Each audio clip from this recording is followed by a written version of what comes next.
All right, welcome to the Suburban Reader set number 1 lecture. This has some fascinating stuff, I think, trying to give you a historical perspective on some of the suburban issues. And this will set us up to think about some of the issues of class, race, and gender that I think are fascinating that we'll deal with in the second reader set. And I have 2 little videos that'll talk about systemic racism to kind of get you ready for that second set that are in this lecture. Okay, so the 4 that we're covering, the 4 short little readings that we're covering here are 1 through 4, Emerson, Loudon, Downing, and Jackson. And then have a few other little things to do with you, give you a snapshot of what some of the early suburbs looked like in the mid-1800s, and then those 2 videos talking about suburbanization and systemic racism. Okay, so just to give you an idea of what some urban environments looked like in America before you got to suburbia, you would have these kind of row houses, and these are obviously dating from the 1700s, so these go back a ways, but I think this is in Philadelphia.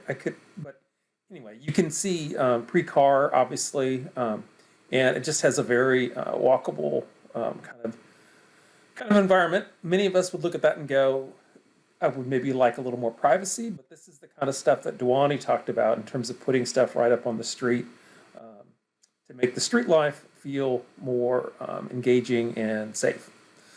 Here's another shot, but you can see they can be very attractive. And definitely human scale. And then later, obviously, you can get some row house. These aren't row houses, but they're still on the right up, pulled up against the sidewalk, and there's space between them, but not a ton. So you can imagine these as being some other early structures that would be independent houses, but still not in the traditional or the suburban style. Okay, so Emerson gives you this romantic vision of nature, which if you're an environmentalist, you might think, oh, that's great, let's celebrate nature. He's writing a little bit before the Civil War, and he's celebrating what I would call, or he even calls, like the nature as medicine or the spiritual value of it, but it has some quotes like, you find himself in eternal calm. It even uses the word deifies human nature in terms of makes us more godlike. So Emerson's this transcendentalist. We talked before about him as someone who's endorsing expressive individualism. So that's obviously informing his view of things. Nature for him is almost godlike, or in some ways replaces God. You can see the moral sources at work, the romantic and expressive. And I have a picture here of the Grove Park Inn in Asheville, North Carolina. I think it captures some of that feel that he was going for, where like it's a building, but it's made to look very consonant with the surrounding landscape, and you would go there to try to experience nature. Now, you're actually living in a fairly posh kind of environment if you're in a Omni hotel, but the symbolism or the lay of the land or what it's made to look like is supposed to be this kind of calming celebration of nature thing. The darker side is it kind of raises the possibility of nature as something that you can privately own. It makes it a commodity that you can possess. If it has these medicinal properties, maybe you want that for yourself by living right next to it.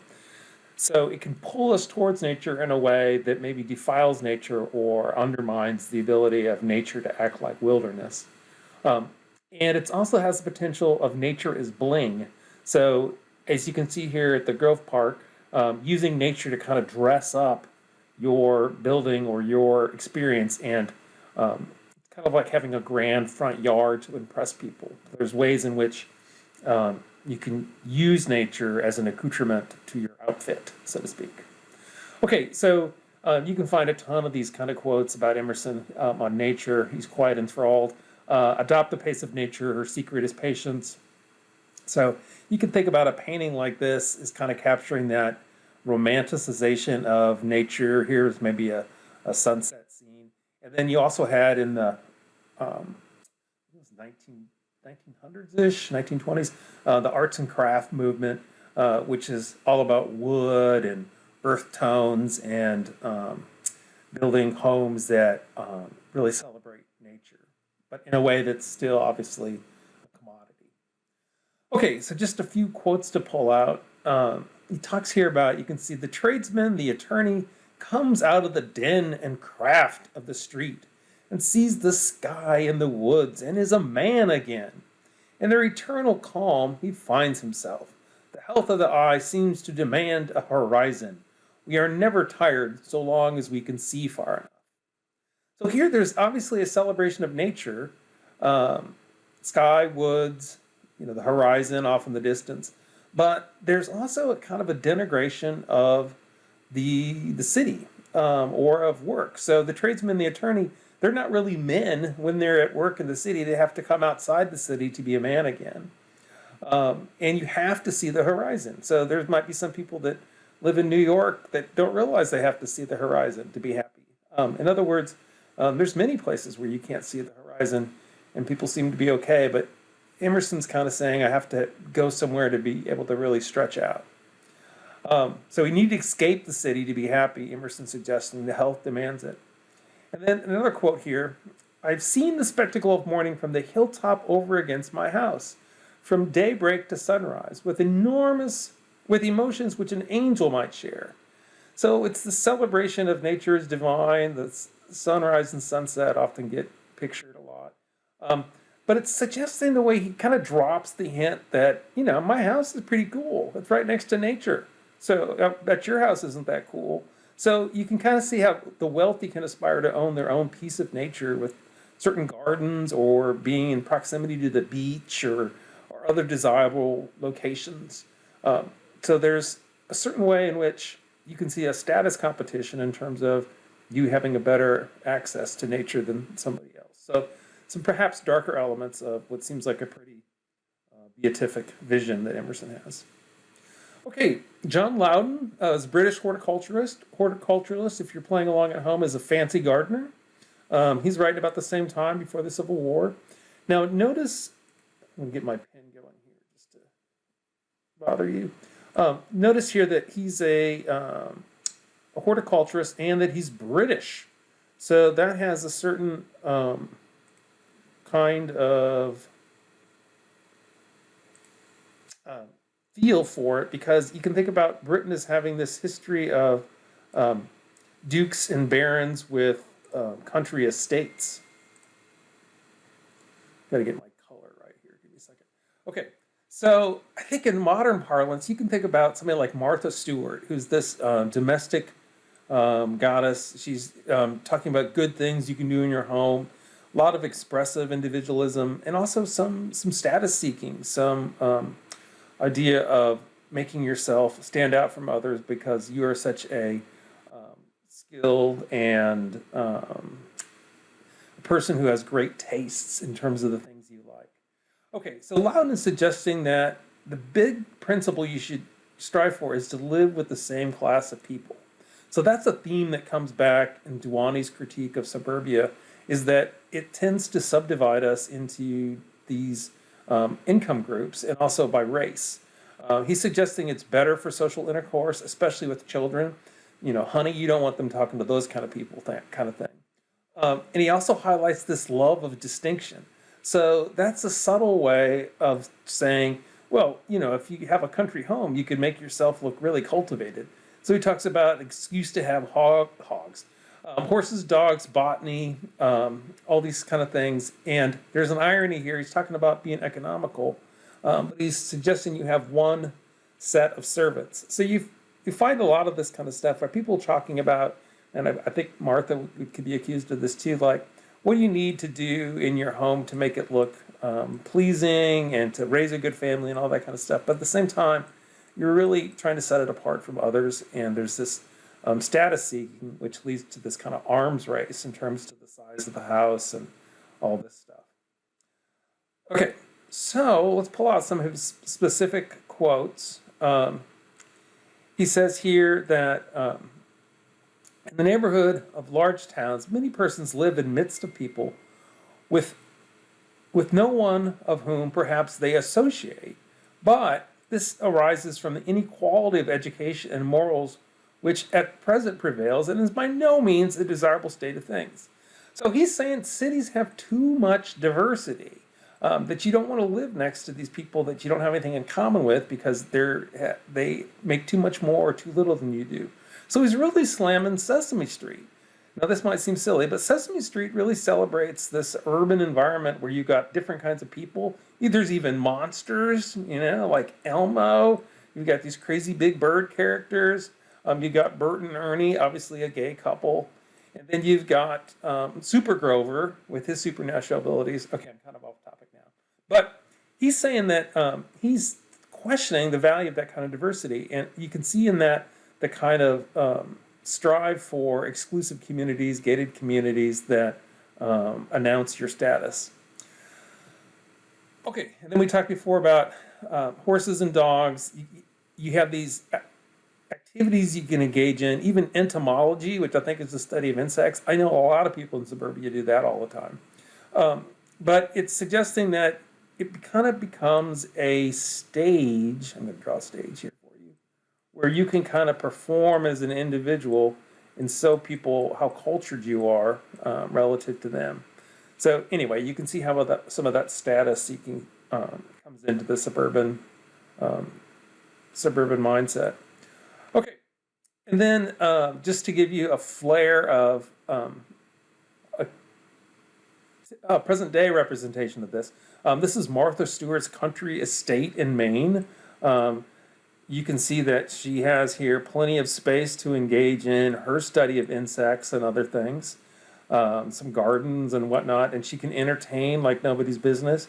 Note the nature as bling here, and she can have fancy big gardens and dinner parties. And here's her house, just to pick on it. There's a certain way in which, she's got the dog, so she's trying to suggest, she's down to earth, her shirt's not tucked in. But to have this kind of house in Maine, I suspect, costs more than my house costs. And you've got this great kind of brick. Emerson would be impressed with this. It's got a very authentic, woodsy kind of feel. So anyway, you can see a lot of this, some competition stuff, showing off stuff comes into motivations for the living large suburban lifestyle. All right, and then Downing is talking about architecture per se. He had this book, The Architecture of Country Houses, and he's recommending what you can do in different kinds of country living. But what's really fascinating is he has this whole thing where good houses bring forth civilization. So he's like, yeah, civic lessons, whatever. If you have people in really styling houses, that's going to make the country better.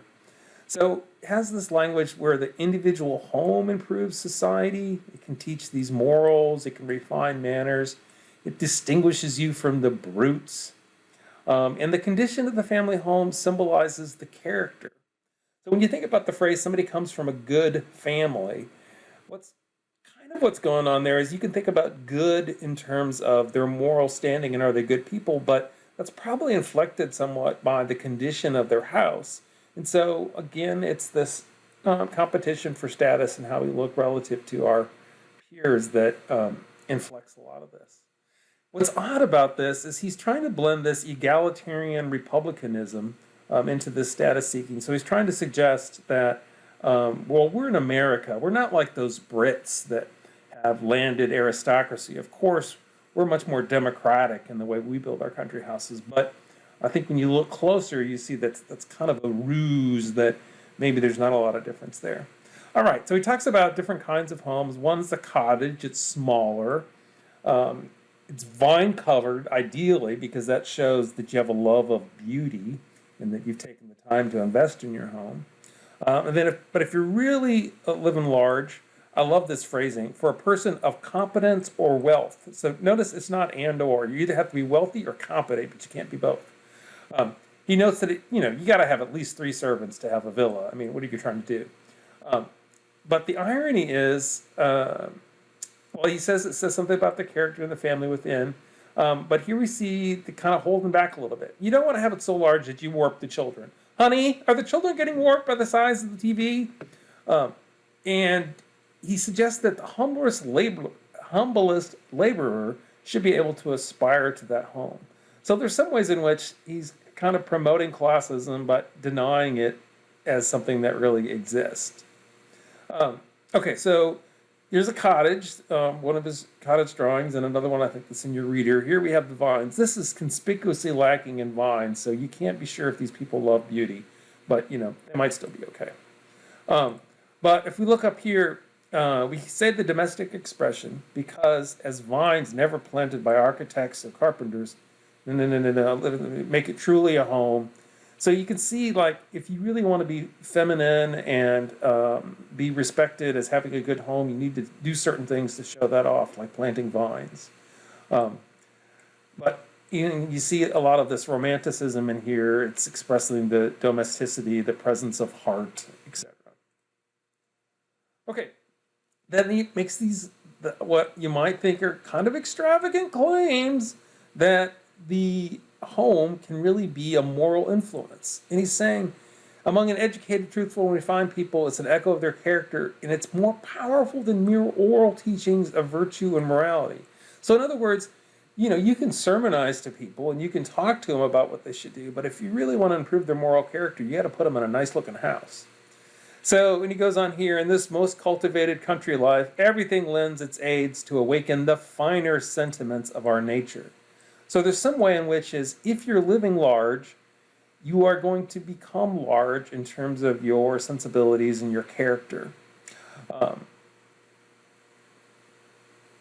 and then you get more refined tastes and etc. So the irony, I think, though, is that if you look at the house of something like this, the idea that a common laborer is going to aspire to this, I think, is a little bit of a stretch.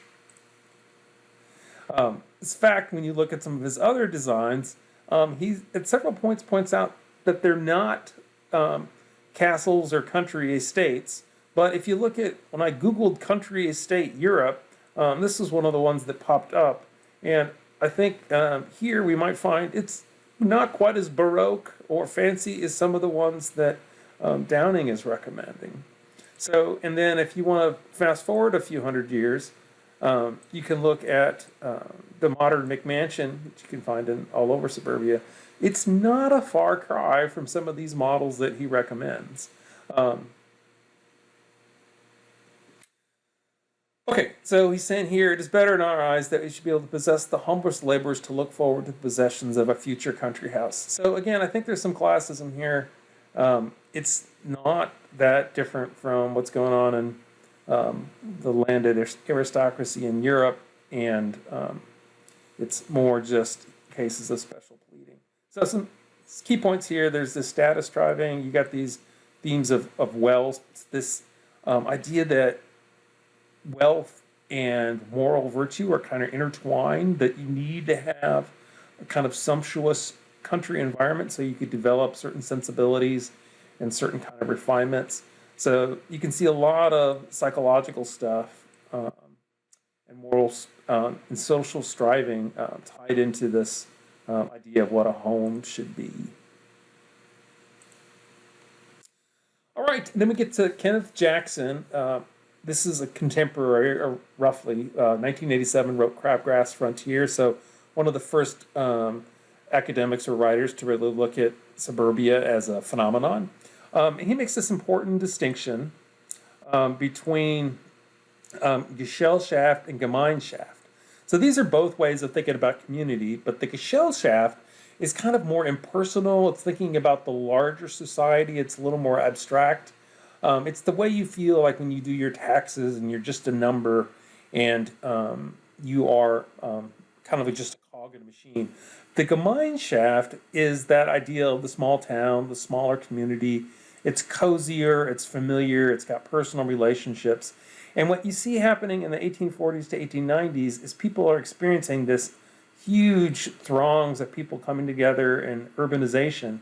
And they get a little lonely and wistful for the kind of smaller community where they would know their neighbors and have these personal relationships, and life would be on a little bit of a smaller scale.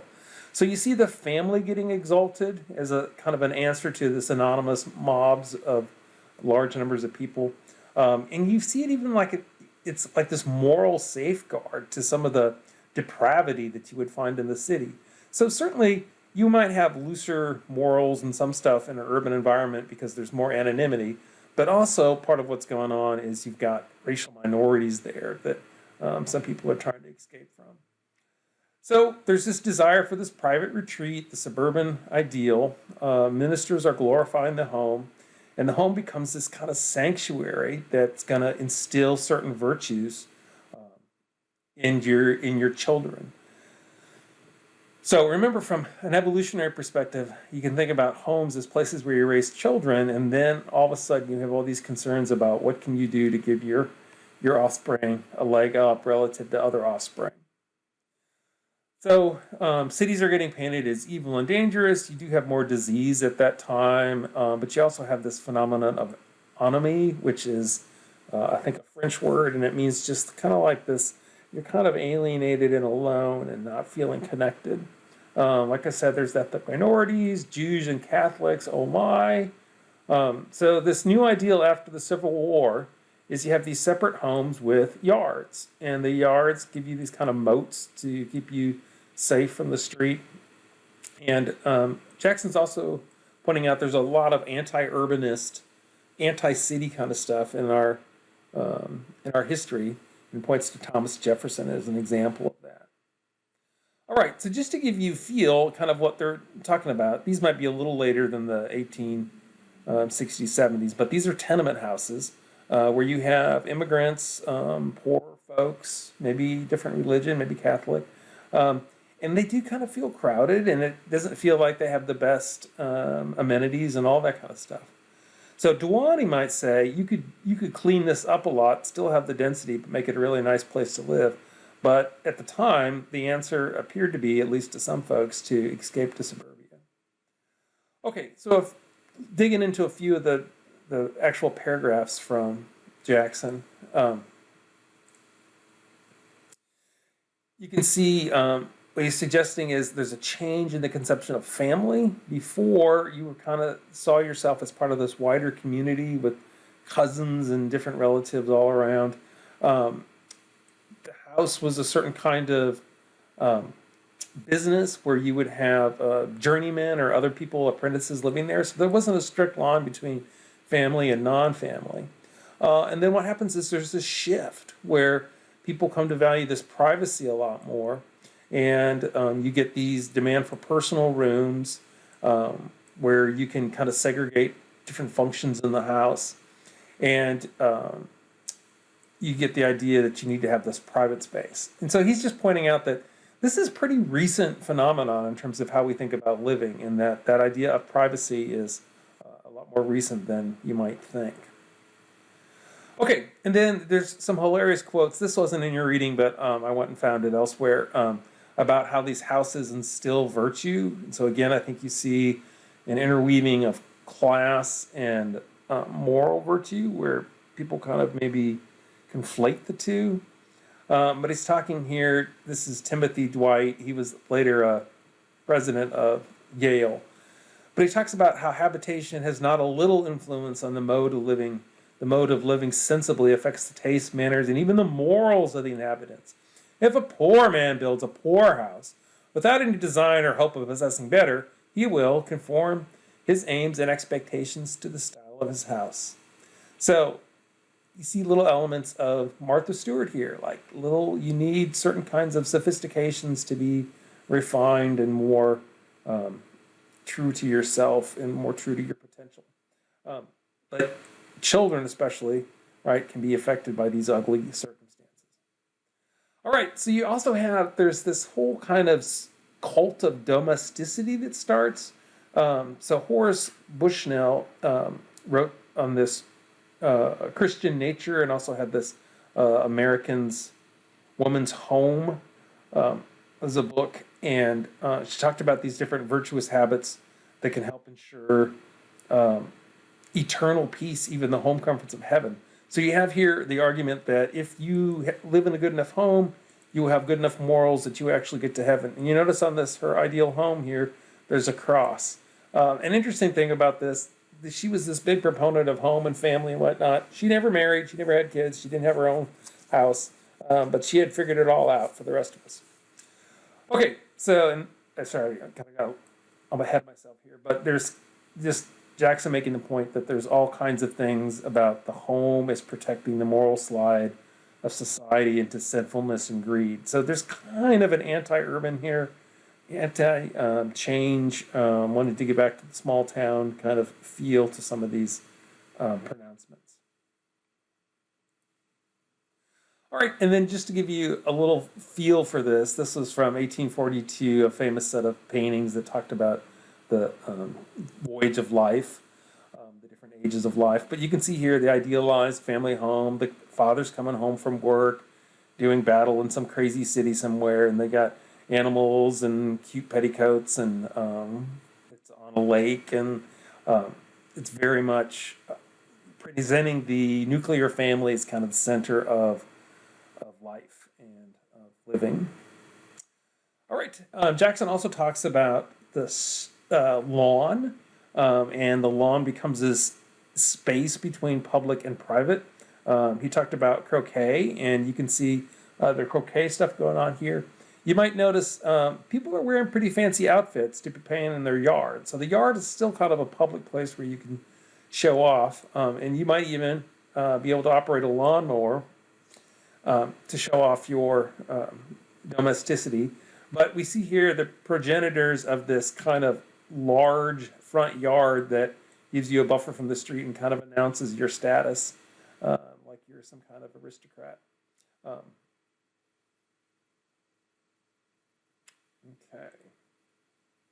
All right, and then just to give you a feel of some of the early suburbs, so these, so like between the 1850s to 1920s, you kind of had streetcar suburbs and more elite kind of suburbs, and it's only in the 1950s, we'll get to that next time, when you have kind of mass suburbanization. But this is a famous early suburb, Llewellyn Park, outside of New York, is in New Jersey. I would point out here, there's this gatehouse that has kind of a estate feel to it, and then you got these rock walls. So there's ways in which, it kind of reminds me of the Biltmore in Asheville. There's these ways in which you have people that have most likely made their money in the industrialization process, but they're trying to live in a way that suggests they're of some kind of some kind of aristocratic lineage where it kind of looks like what you can imagine an English countryside. So it's kind of dressing it up in terms of something that makes it a little more classy as opposed to just nouveau riche. Here is just just as a quick side note, lots of suburban developments have something on the front end to add a little bit of bling to it. So this is the Palisades in Charlotte. Actually has this waterfall feature, kind of trying to announce the status of the people that live there. Here's a plotting of the land in Llewellyn Park. You can see all the representation of trees to make it appear it's a lot like you're communing with nature. The gatehouse here is idealized as this kind of special, quote, historic structure. And here you have one of the large homes with plenty of yard space, plenty of trees, etc. So this is obviously a higher end kind of elite suburb. This one, Riverside in Chicago, was a little more as a middle class kind of phenomenon. But one thing I would note, like in this map of it, it's interesting in that it's really trying to suggest that there's this historic feel to it. So look at the fancy lettering and the elaborate Baroque style, the R, the kind of the founding fathers suggested here on the side. Fireman next to it looks like a flag or something, some kind of military captain guy. This tower, and then the Main Street main building, but even an Indian to suggest some history. But this is all manufactured as part of the process to have it acquire a certain kind of feel. So you get these homes that are large and have the front yards, but surrounded by trees. And then you have these kind of prepackaged instant history kind of feel, where this almost has a feel of a building you would find in the, maybe in Philadelphia or something, but it's trying to build in a certain village kind of feel to something that was created from scratch. The water tower was one of the symbolic kind of center of the town. And again, it has almost a European kind of trying to look more historic than it is kind of feel.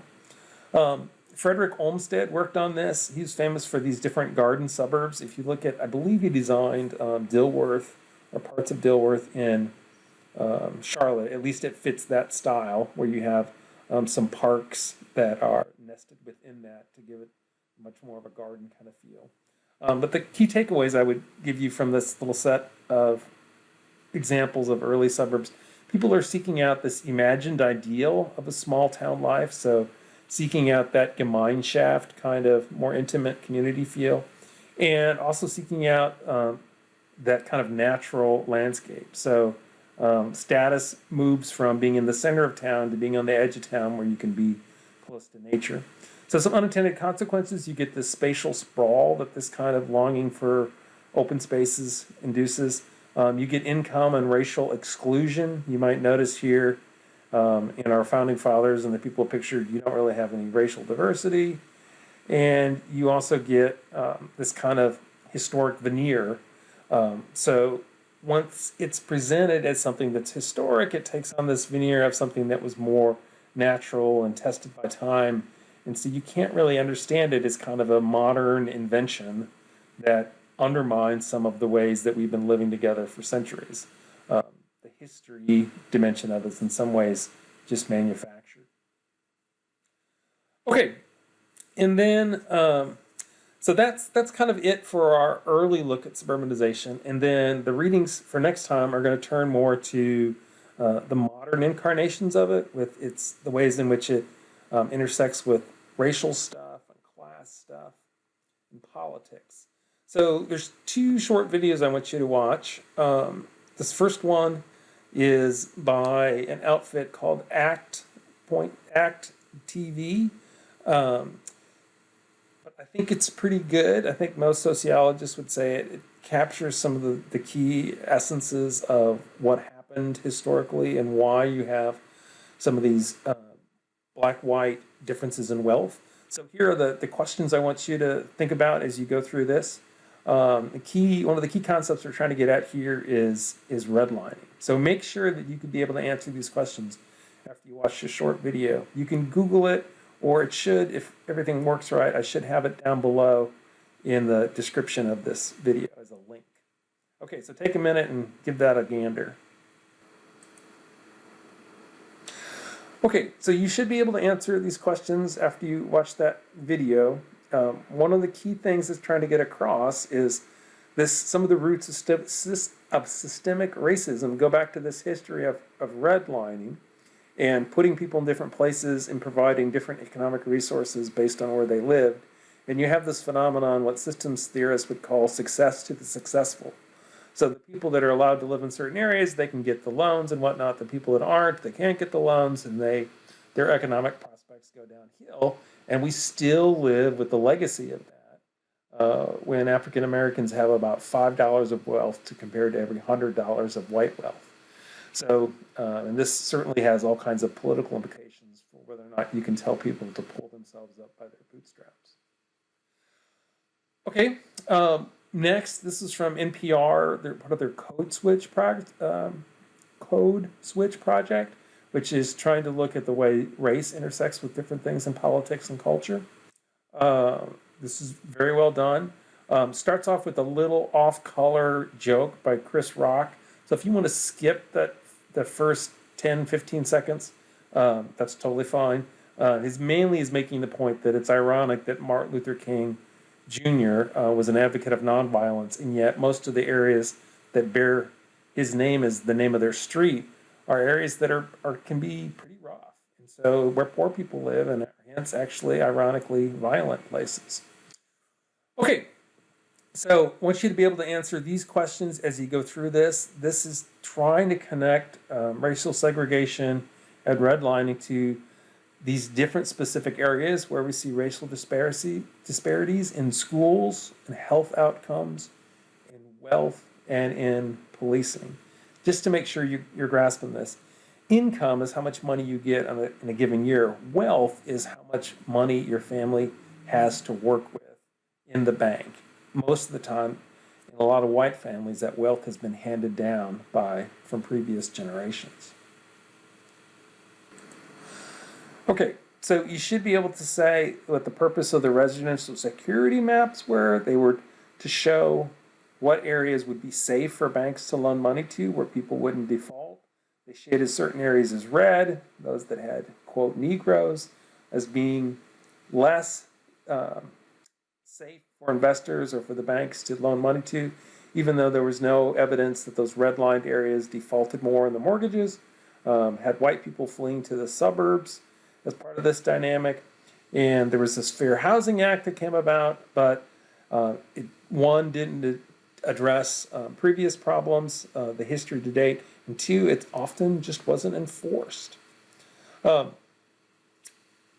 Okay, so you should understand a little more now how housing discrimination is kind of one of the root causes of these wealth disparities that we still see today. And this taps on some recent stuff that's been happening, but how when you cluster people in small neighborhoods, and poor neighborhoods, the police interact with those neighborhoods in a different kind of way where you get this thing that you could call spatial profiling. So those people have a very different experience with the police than other people who live in different kinds of neighborhoods. Okay, so you should grasp here the concept of redlining, how it drove things, the idea that people moved to the suburbs, but they weren't just any people, they tended to be white people, so you get this suburbs versus the inner city kind of phenomenon going on. And they also talk about the feedback loop between housing values and quality of schools. So in theory, these are public schools, but you can't really access them unless you make a certain income to live in a certain kind of house. And that a lot of the turmoil that our nation is experiencing with police violence and